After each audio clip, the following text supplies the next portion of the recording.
তো তোমরা কিন্তু চাইলে খুব সহজেই ক্যাপকাটের মাধ্যমে এক ক্লিকে কিন্তু ভিডিও এডিট করে ফেলতে পারবে। তো চলো কীভাবে করবে তোমাদের দেখিয়ে দিই। তো তোমাদের সর্বপ্রথম করতে হবে কি, তোমরা ক্যাপকাটটাকে ইনস্টল করে নিবে। তো ক্যাপকাটটা ইনস্টল করা হয়ে গেলে তোমরা ক্যাপকাটের ভিতর প্রবেশ করবে, তারপর নিচে লেখা দেখতে পারবে যে টেমপ্লেট।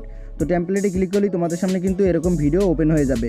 তো এখান থেকে তোমরা যেই ইফেক্টের মাধ্যমে তোমরা ভিডিওটি তৈরি করতে চাও সেটার উপর একটা ক্লিক করলেই হয়ে যাবে। তো এখান থেকে তোমাদের একটা তৈরি করে দেখাচ্ছি।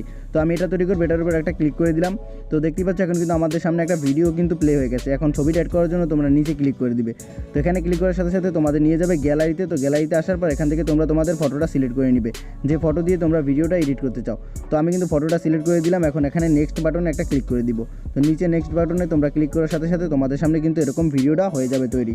তো তোমরা কিন্তু এভাবেই ক্যাপকাটের মাধ্যমে এক ক্লিকে কিন্তু ফটো এডিট করে ফেলতে পারবে, তাও আবার ভিডিও আকারে। তো তোমরা এই ভিডিওটা সেভ করবে কীভাবে চলো দেখিয়ে দিই। তার জন্য উপরে যে একটা বাটন দেখতে পাচ্ছ এখানে, তো তোমরা এটার উপর একটা ক্লিক করে দিবে। তো এখানে ক্লিক করার সাথে সাথে কিন্তু তোমাদের ভিডিওটা সেভ হয়ে গ্যালারিতে চলে যাবে।